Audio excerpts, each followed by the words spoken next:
अब आपको तो पता ही है कि होलसम डाइट बहुत जरूरी है। अब खाना खाना तो सबकी पसंद है, पर हम ये भूल जाते हैं कि उसे बनाने में भी तो बहुत एफर्ट लगता है, especially when it comes to picking up the right ingredients. अब आप मुझे ये बताइए कि what is the most important ingredient in cooking. मैं एक हिंट देती हूँ आपको, इसके बिना आप खाना बनाना शुरू ही नहीं कर सकते। वो चीज जो कढ़ाई में सबसे पहले डाली जाती है। सोचिए सोचिए जरा, आप समझ ही चुके होंगे मैं किसकी बात कर रही हूं। सब्जी बनाने के लिए सबसे पहले कढ़ाई में तेल डालें। सबसे पहले क्या?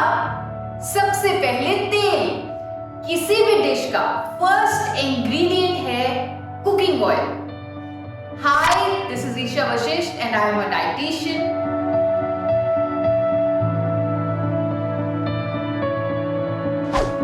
आप समझ ही चुके होंगे कि आज हम तेल यानी कि कुकिंग ऑयल की बात करने वाले हैं, क्योंकि कुकिंग ऑयल को लेके काफी ज्यादा कंफ्यूजन है। खाने के लिए कौन सा तेल इस्तेमाल करना चाहिए वो हमें मालूम ही नहीं है। दोस्तों, cooking oil is a very important part of our Indian diet, but उसमें मैक्सिमम कंफ्यूजन रहता है। इतना कंफ्यूजन कि कभी कभी लोग ये भी सोचते हैं कि उसे यूज करना भी चाहिए कि नहीं। There are so many stories about picking the right cooking oil. In fact, young people, आजकल के यूथ, वो तो ये सोचते हैं कि कुकिंग ऑयल को इस्तेमाल ही ना करें, खाने को पानी में ही पका लें। उनको लगता है कि तेल खाने से हम मोटे हो जाएंगे, जो कि एक बहुत बड़ा मिथ है। जी हाँ, बहुत बड़ा मिथ। अगर हम तेल खाने से मोटे होते तो आजकल के ट्रेंडिंग वेट लॉस कॉन्सेप्ट्स जैसे कि कीटो डाइट, LCHF डाइट, जिसमें हमें 80% फैट्स खाना होता है, उससे लोग धड़ाधड़ वेट कैसे कम कर पाते? हम मोटे फैट से नहीं दोस्तों, हम मोटे होते हैं एक्सेस कैलोरीज खाने से। और वो कैलोरीज चाहे कार्ब से भी आ सकती हैं, वो कैलोरीज शुगर से आ सकती हैं, जरूरी नहीं कि वो सारी कैलोरीज फैट से ही आए। सो फैट्स का नाम ही फैट्स है, इसका मतलब लोग ये समझ लेते हैं कि फैट्स यानी मोटा होना। बल्कि दोस्तों, आई एम अ डाइटिशियन और मैं आप लोगों को बताना चाहती हूँ कि फैट्स हमारे लिए, हमारी सेहत के लिए एक्सट्रीमली एसेंशियल मैक्रोन्यूट्रिएंट है। दोस्तों, अगर आप फैट्स और ऑयल्स अप्रोप्रिएट अमाउंट में नहीं ले रहे तो आप अपनी सेहत के साथ बहुत बड़ा खिलवाड़ कर रहे हैं।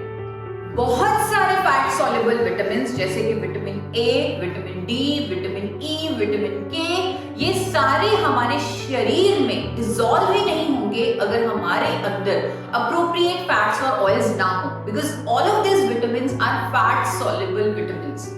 दोस्तों, हमारा दिमाग, हमारा ब्रेन 70% फैट्स का बना हुआ है। अगर हम फैट्स ही नहीं खा रहे, हम अपने दिमाग को भोजन नहीं दे रहे। आप सोचिए, हमारे शरीर में ट्रिलियंस ऑफ सेल्स हैं, ट्रिलियंस ऑफ सेल्स, और हर सेल की स्ट्रक्चरल पार्ट में फैट्स है। और आपको ये भी बताना चाहूंगी, कुछ ऐसे एसेंशियल फैटी एसिड्स जिन्हें हमारी बॉडी खुद नहीं बना सकती, वो भी हमें फैट से ही मिलते हैं, और उनके बिना हमारा शरीर अच्छे से काम भी नहीं कर सकता। हमारे शरीर को एसेंशियल फैटी एसिड्स जैसे कि ओमेगा 3, ओमेगा 6, ओमेगा 9, ये सब बहुत जरूरी तौर पे चाहिए। बहुत ही इंपॉर्टेंट फंक्शंस ये परफॉर्म करते हैं। तो अगर आपको कोई कंफ्यूजन था तेल नहीं खाना चाहिए, तो पहले प्लीज अपनी इस कंफ्यूजन को दूर करिए। अपनी हेल्थ के मद्देनजर आप इस कंफ्यूजन को खत्म कर दीजिए। अब आते हैं दूसरी कंफ्यूजन पर, जो अक्सर लोगों में देखी जाती है, जो मुझे भी बहुत सुनने को मिलती है। शायद आपने व्हाट्सएप पे देखा हो, थैंक्स टू सोशल मीडिया, जिसने ये कंफ्यूजन क्रिएट कर दी है। वो कंफ्यूजन ये है कि रिफाइंड तेल नहीं खाना चाहिए। क्या आपने भी ऐसा कुछ व्हाट्सएप पे देखा है? सोशल मीडिया पे कहीं ना कहीं तो आपने देखा होगा। दोस्तों, ऑयल्स को रिफाइन करना बहुत जरूरी है, क्योंकि अगर हम तेलों को रिफाइन नहीं करेंगे तो हम पेस्टिसाइड्स खा लेंगे, उनके साथ साथ उसमें जुड़ी इम्प्योरिटीज खा लेंगे, जो चीजें हमें नहीं खानी चाहिए, नॉन एडिबल पार्ट खा लेंगे। ये कुछ इसी तरह हुआ जैसे हम गंदा पानी पी रहे हैं। दोस्तों, म्युनिसिपैलिटी का पानी भी तो रिफाइन होकर ही हमारे पास आता है, क्योंकि तभी तो वो पीने के लिए फिट है। It is fit for human consumption. इसी तरह तेलों की रिफाइनिंग करना भी उतना ही जरूरी है। रिफाइनिंग का मतलब है उनको साफ करना और इम्प्योरिटीज को निकालना। रिफाइनिंग से तेल साफ हो जाता है और हमारी सेहत को अनेकों गुण देकर ही जाता है। इसीलिए भारत सरकार ने, FSSAI ने भी तो तेलों की रिफाइनिंग के लिए रूल्स और रेगुलेशंस बनाए हुए हैं और उनके अनुसार ही तेल रिफाइन होकर हम तक पहुंचते हैं और हमारे लिए सेफ होते हैं। सो अब ये भी मत सोचिए कि रिफाइंड तेल नहीं खाना चाहिए। इस कंफ्यूजन को भी दूर कर दीजिए। कंफ्यूजन्स खत्म करने के बाद अब हम अंडरस्टैंड करेंगे कि कुकिंग ऑयल की क्वांटिटी कितनी होनी चाहिए और कौन सा तेल हमें खाना चाहिए। पहले बात करेंगे कितना तेल हमें लेना चाहिए। दोस्तों, आपको बताना चाहती हूँ NIN ICMR द्वारा डाइटरी रेगुलेशंस जो हमारे लिए बनी हुई हैं, जिन्हें मैंने भी अपनी न्यूट्रिशन की पढ़ाई में भी डिटेल में बहुत पढ़ा है। उनके अनुसार even someone who leads a sedentary lifestyle, he also needs 25 grams of visible fat per day। उसे हर रोज 25 ग्राम फैट लेना ही चाहिए and that quantity can go up to 40 grams अगर वो फिजिकल एक्टिविटी करता है। ये क्वांटिटी बच्चों के लिए 30 ग्राम से लेकर 50 ग्राम तक भी हो सकती है। तो दोस्तों, अब हमें पता चल चुका है कि कितना फैट हमें लेना चाहिए। अब हम बात करेंगे कौन सा तेल हमें खाना चाहिए। मार्केट में बहुत सारे कुकिंग ऑयल हैं और हर रोज एक नया फिल्म स्टार आता है, हमें कहता है कि हमारे दिल के लिए ये वाला तेल अच्छा है, हमारी इम्यूनिटी के लिए ये वाला तेल अच्छा है। और ऑप्शंस भी इतने सारे कि चूज करना तो मुश्किल है। सोयाबीन ऑयल से लेकर सरसों के तेल तक, cottonseed oil, sunflower oil, safflower oil, coconut oil, groundnut oil, ना जाने कितने ब्रांड्स हैं मार्केट में तेलों के। आज हम इस कंफ्यूजन को दूर करेंगे और मजे की बात ये है कि कंफ्यूजन मैं नहीं, आप खुद दूर करेंगे।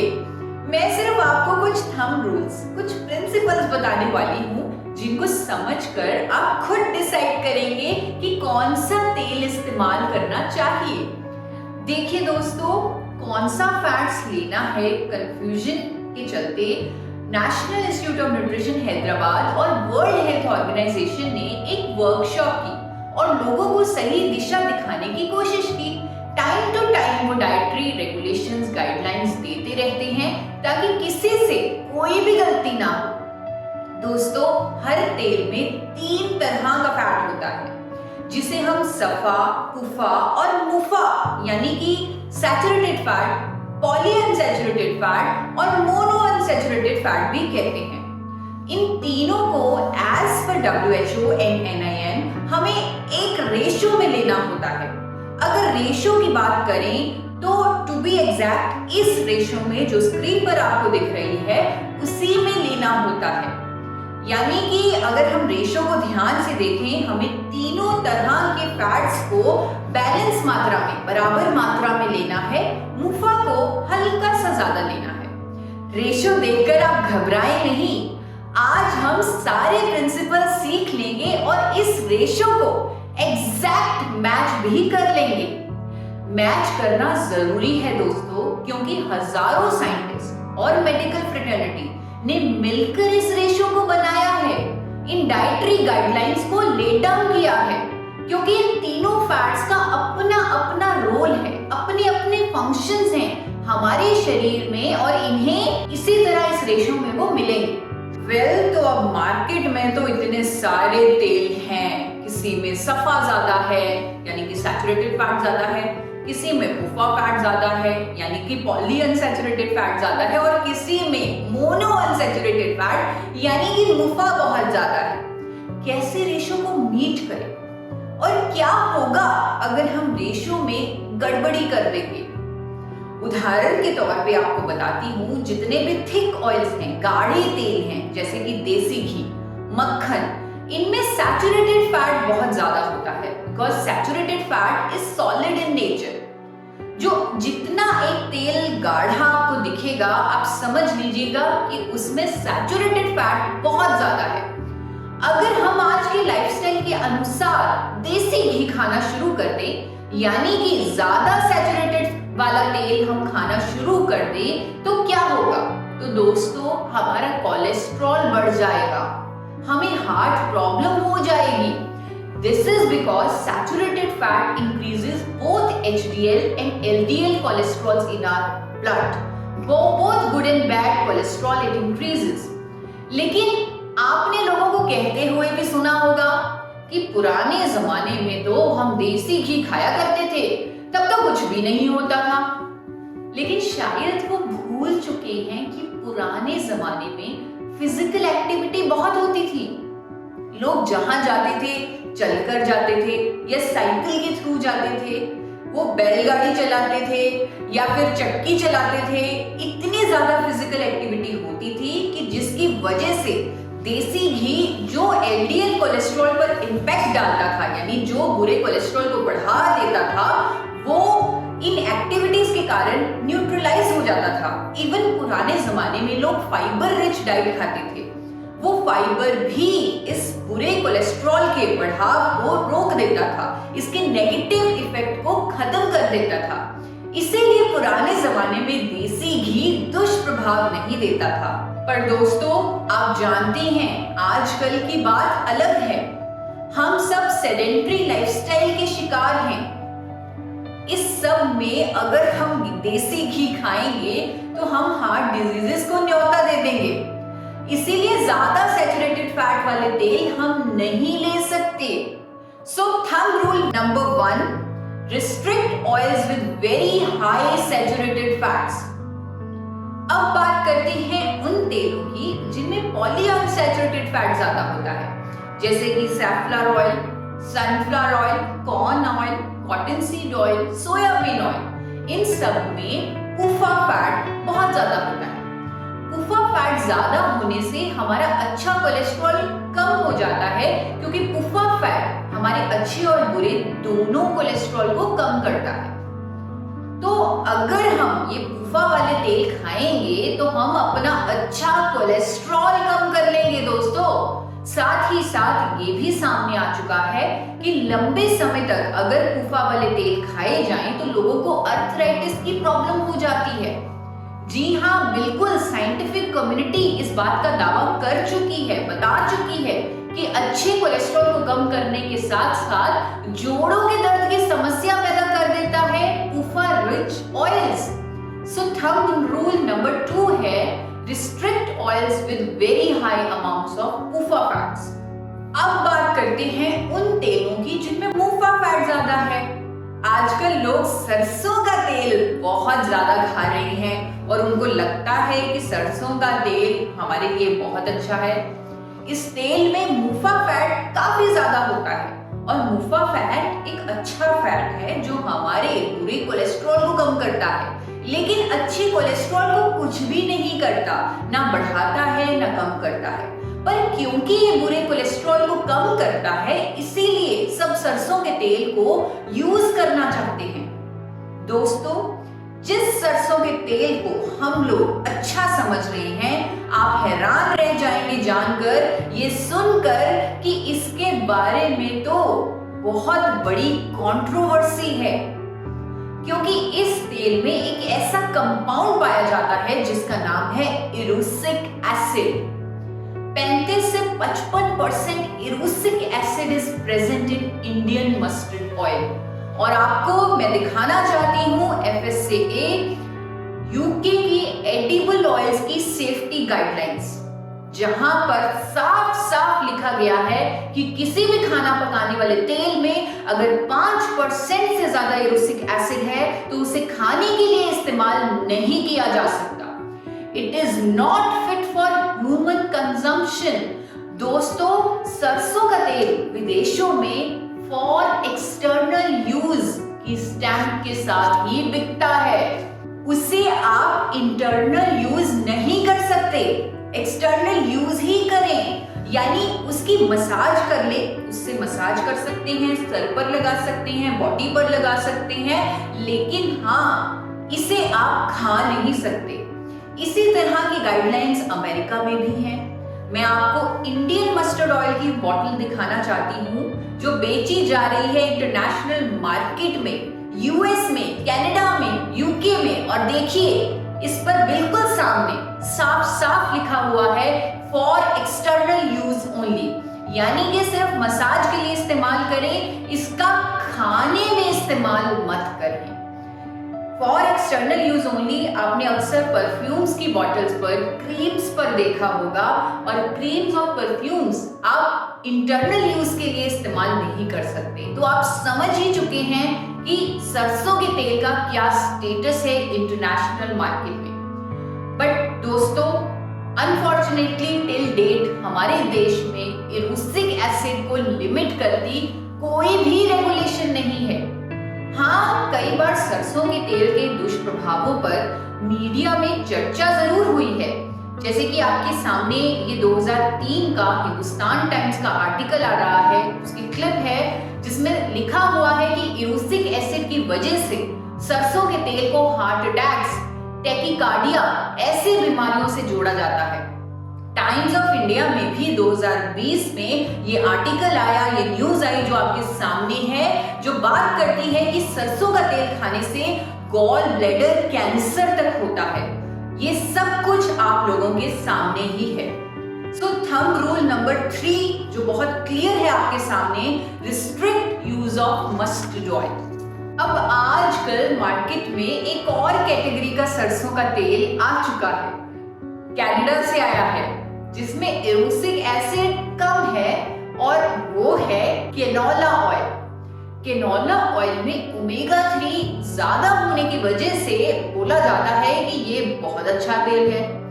लेकिन दोस्तों, आपको बता देती हूँ, केनोला ऑयल जेनेटिकली मॉडिफाइड तेल है, जिसमें आर्टिफिशियल तरीके से एरोसिक एसिड की मात्रा को 2% कर दिया है, कम कर दिया है, जो ठीक है, लिमिट के अंदर आ चुका है 5% वाली, लेकिन वो जेनेटिकली मॉडिफाइड भी है। और तो और इस तेल में ओमेगा 3 बहुत ज्यादा होता है। अब ओमेगा 3 की नेचर आपको बताती हूँ। Omega 3 fatty acids, they are heat sensitive fatty acids. अगर इन्हें गर्म किया जाए, अगर उन तेलों में जिनमें ओमेगा 3 ज्यादा है उन्हें गर्म कर दिया जाए तो वो कार्सिनोजेनिक हो जाता है। इसके मुताबिक हम उसे रोज के फ्राइंग के लिए इस्तेमाल नहीं कर सकते। अब इंडिया में तो हमें तेल फ्राइंग के लिए इस्तेमाल करना ही होता है, हमें पराठे में तेल लगाना है, उसे तलना है, हमें पकौड़े भी फ्राई करके खाने हैं, संडे का दिन है तो हमें पूरी भी खानी है, सब्जी को तड़का लगाना है। यहाँ पर हम हमेशा ऐसा तेल ढूंढेंगे जिसमें ओमेगा 3 कम हो, ताकि हम तेल को गर्म कर सके। कैनोला ऑयल, सोयाबीन ऑयल जिनमें ओमेगा 3 ज्यादा है, उन्हें अपने भारतीय कुकिंग स्टाइल यानी कि तलने वगैरह के लिए हम इस्तेमाल नहीं कर सकते। एक और ज्यादा मुफा वाला ऑयल है जो काफी महंगा मिलता है, और महंगा होने की वजह से उसे हेल्दी भी बोला जाता है, वो है एक्स्ट्रा वर्जिन ऑलिव ऑयल। देखिए दोस्तों, extra virgin olive oil salad dressings के लिए ही इस्तेमाल करें, क्योंकि लो स्मोक पॉइंट होने के कारण उसे गर्म नहीं किया जा सकता। इंडियन कुकिंग स्टाइल के लिए एक्स्ट्रा वर्जिन ऑलिव ऑयल नहीं चलेगा। सो ये प्रिंसिपल भी आपको ध्यान में रखना है। Thumb rule number 4, choose oil with a very high smoke point and moderate omega 3। Thumb rule 5 है, जो तेल आप इस्तेमाल करें उसमें एंटीऑक्सीडेंट भी होने चाहिए ताकि जो खाना आप उस तेल में बनाएं वो जल्दी खराब ना हो, उसकी शेल्फ लाइफ ज्यादा हो। थंब रूल 6 की बात करूं, वो बहुत ही ज्यादा इंपॉर्टेंट थंब रूल है। Choose oil with appropriate proportion of all the 3 types of fats, SAFA, PUFA and MUFA, as per the recommendations. अब आपको ये तो पता है कि आपके तेल में तीनों तरह के फैट्स होना जरूरी है, क्योंकि तीनों तरह के फैट्स एक रेशियो में लेना है। तो लोगों ने WHO और NIN की रिकमेंडेशंस को पूरा करने के लिए अपना तेल और ब्रांड हमेशा बदलना शुरू कर दिया। That is not healthy at all। तेलों को बदल बदल कर इस्तेमाल करना शुरू तो कर दिया, लेकिन इस चक्कर में लोग ब्रांड ही बदलते रहे, एक ही तरह का फैट लेते रहे और हेल्थ प्रॉब्लम्स में फंसते रहे। कहीं ना कहीं रिकमेंडेशंस को समझने में हमने ही गलती कर दी। किस तेल में कितना सफा, कितना पुफा, कितना मुफा है, आज हम ये जान चुके हैं, आज हम सब कुछ समझ चुके हैं, लेकिन फिर भी तेल को बदल बदल कर हम रिकमेंडेशंस के अनुसार सफा, पुफा और मुफा नहीं ले सकते। ये पॉसिबल ही नहीं है। तो क्या इसका कोई रेडीमेड सॉल्यूशन नहीं? क्या कोई एक ऐसा तेल नहीं जो रेशियो को मीट कर सके और मेरे बताए हुए सारे थंब रूल्स भी पूरे करे? खुशी की बात यह है कि एक रेडीमेड सॉल्यूशन इंडियन मार्केट में मौजूद है। सो दोस्तों, ऐसा कौन सा तेल है जिसमें ये सब कुछ पूरा होता है, जो सारे प्रिंसिपल्स को मीट करता है? इसका जवाब है rice bran oil. Rice bran oil को भूरे चावल की भूरी परत से तैयार किया जाता है और इंडियन मार्केट में उसे फिजिकल रिफाइनिंग की बेहतरीन टेक्नोलॉजी से तैयार भी किया जाता है। Physically refined rice bran oil Indian market में मिल रहा है, जिस टेक्निक में बिना कास्टिक सोडा के इस्तेमाल से फिजिकल रिफाइनिंग करके राइस ब्रैन ऑयल को तैयार किया जा रहा है। सारे थंब रूल्स पूरा करता हुआ राइस ब्रैन ऑयल हमें NIN के रिकमेंडेशंस के अनुसार तीनों तरह के फैट्स को संतुलित मात्रा में भी देगा। सफा, पुफा और मुफा की रेशियो राइस ब्रैन ऑयल की रिकमेंडेशन के काफी करीब है, आप देख सकते हैं। और कट टू कट रिकमेंडेशंस को मीट करने के लिए हमें 5 ग्राम लगभग एक छोटा चम्मच हर रोज अलसी के बीज, चिया सीड्स या फिर अखरोट लेने चाहिए, ताकि हमारा ओमेगा 3 भी पूरा रहे, क्योंकि राइस ब्रैन ऑयल में ओमेगा 3 कम होता है। दोस्तों, राइस ब्रैन ऑयल के और भी कई फायदे हैं, जैसे कि इसमें बहुत बड़ी मात्रा में टोकोफेरोल्स, टोकोट्राइनॉल्स और ओरिजिनॉल जैसे 3 प्रकार के पावरफुल एंटीऑक्सीडेंट्स होते हैं, जबकि ट्रेडिशनल कुकिंग ऑयल्स में एक ही तरह का एंटीऑक्सीडेंट टोकोफेरोल्स ही पाए जाते हैं। राइस ब्रैन ऑयल के 3 पावरफुल एंटीऑक्सीडेंट हमारी सेहत के लिए बहुत ही अच्छे हैं। एंटीऑक्सीडेंट्स की वजह से शेल्फ लाइफ भी बढ़ जाती है, जो भी खाना हम राइस ब्रैन ऑयल में बनाते हैं उसकी। सभी तेलों के मुकाबले इसका स्मोक पॉइंट भी सबसे ज्यादा है। हमारी इंडियन कुकिंग के लिए ये बिल्कुल सही है, लेकिन हाँ, कुदरती तौर पे जैसे मैंने आपको बताया, इसमें ओमेगा 3 नामात्र होता है, जो कि अच्छा भी है। अगर ज्यादा होता तो हम इसमें फ्राइंग ना कर पाते, जैसे कि मैंने आपको अभी बताया भी था।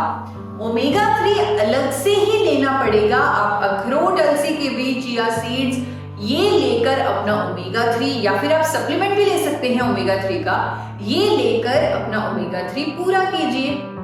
देखिए दोस्तों, physically refined rice bran oil हमारे लिए बेस्ट है। मैंने इस पर खुद काफी रिसर्च भी की है। दोस्तों, जापान में इसे हार्ट ऑयल और अमेरिका में इसे हेल्थ फूड का भी दर्जा दिया हुआ है। दोस्तों, कहीं ना कहीं मुश्किल ये भी रहती है कि कौन सी कंपनी, कौन से ब्रांड का राइस ब्रैन ऑयल हम इस्तेमाल करें। हम कंफ्यूज हो जाते हैं, क्योंकि कितने सारे ब्रांड्स हैं और इवन ब्लेंड्स भी हैं। यानी कि किसी तेल में 80% राइस ब्रेन ऑयल है तो किसी में 60% राइस ब्रेन ऑयल है और दूसरा कोई और तेल है। दोस्तों, आज आप राइस ब्रेन ऑयल के फायदे समझ चुके हैं और आप ये जान चुके हैं कि ये इकलौता ऐसा तेल है जो रिकमेंडेशंस के बिल्कुल करीब है। सो आपको चूज करना होगा 100% राइस ब्रेन ऑयल का ब्रांड, ताकि इसे आप बिना बदले एज अ सिंगल ऑयल इस्तेमाल कर सकें और सारी रिकमेंडेशंस को पूरा कर सकें, सारे थंब रूल्स को पूरा कर सकें। हाँ दोस्तों, एक और थंब रूल आपको बताना चाहती हूँ, थंब रूल 7। आप जिस राइस ब्रेन ऑयल को चूज करेंगे, 100% राइस ब्रेन ऑयल को चूज करेंगे, उसमें चेक कीजिए कि उसमें ओरिजिनॉल की मात्रा कितनी है। हाई ओरिजिनॉल वाला राइस ब्रेन ऑयल ही इस्तेमाल करें। दोस्तों, राइस ब्रेन ऑयल में ओरिजिनॉल की पावर होती है और दोस्तों आपको गामा ओरिजिनॉल के सप्लीमेंट्स के फायदे मालूम भी हैं, जो हर कोई 18 वर्ष से ले सकता है और अपनी हेल्थ लेवल को रेज कर सकता है। लेकिन हम ये भी जानते हैं कि कोलेस्ट्रॉल का जमाव तो बचपन से ही शुरू हो जाता है, तो क्यों ना हम एक ऐसा कुकिंग ऑयल चूज करें जो शुरू से ही हमारे कोलेस्ट्रॉल को मैनेज रखे। लाइक बचपन से ही बच्चों को ओरिजिनॉल की पावर देने का तरीका है हाई ओरिजिनॉल वाला राइस ब्रेन ऑयल। उसी को आप चूज कीजिए, क्योंकि स्टडीज कहती हैं ज्यादा ओरिजिनॉल कंटेंट वाला rice bran oil extra virgin olive oil और इवन ग्राउंडनट ऑयल से भी कई गुना बेहतर तरीके से कोलेस्ट्रॉल को मैनेज करता है। सो ध्यान रहे, हाई ओरिजिनॉल कंटेंट वाला राइस ब्रेन ऑयल ही सही है। मार्केट में अनेकों ब्रांड्स में 10,000 ppm यानी 1000 mg से लेकर 14,000 ppm यानी 1400 mg तक का ओरिजिनॉल होता है। So higher is better to manage cholesterol from childhood. दोस्तों, very important thumb rule number 8। Choose a manufacturer company which is following good manufacturing practices. आपका physically refined rice bran oil उस company द्वारा manufactured होना चाहिए जिसके पास international safety certifications हो, जैसे कि BRC सर्टिफाइड हो, जो यूनाइटेड किंगडम का सेफ्टी स्टैंडर्ड है, या फिर बेस्ट इज वो US FDA रजिस्टर्ड हो, रादर US FDA ऑडिटेड हो, क्योंकि जब ऑडिट हुआ होगा तब सब कुछ बारीकी से चेक ही हुआ होगा। इस पर आप खुद रिसर्च कीजिए, चाहे मैन्युफैक्चरर को कॉल करके पूछिए या फिर उनकी वेबसाइट पर जाकर ढूंढिए, पर गुड मैन्युफैक्चरिंग प्रैक्टिसेस पर कॉम्प्रोमाइज मत कीजिए। इतनी से मेहनत तो आपको करनी ही होगी, क्योंकि कुकिंग ऑयल हमारी डाइट का महत्वपूर्ण हिस्सा है। चेक करने के लिए एक आसान तरीका ये भी है कि जिस राइस ब्रेन ऑयल के ब्रांड को आप चुन रहे हैं, क्या उसका मैन्युफैक्चरर USA, ऑस्ट्रेलिया, न्यूजीलैंड जैसे विकसित देशों को अपना प्रोडक्ट एक्सपोर्ट करता है। फिर आपका काम बन जाएगा, क्योंकि ऐसे देशों के सेफ्टी स्टैंडर्ड्स तो हमारे देश से कहीं ज्यादा स्ट्रिक्ट हैं, और अगर उस कंपनी का राइस ब्रेन ऑयल को ले रहे हैं, दैट मींस वो कंपनी हर इंटरनेशनल सेफ्टी स्टैंडर्ड को फॉलो करती है। वेल फ्रेंड्स, आप सबके सब थंब रूल्स को फॉलो करके अपने और अपनी फैमिली के लिए बेस्ट डिसीजन ही लें। दोस्तों, आई एम श्योर आज का वीडियो आपके लिए बहुत नॉलेजेबल रहा होगा। ऐसे ही और fact based eye opener videos पाने के लिए इस चैनल को सब्सक्राइब करें और इस वीडियो को ज्यादा से ज्यादा शेयर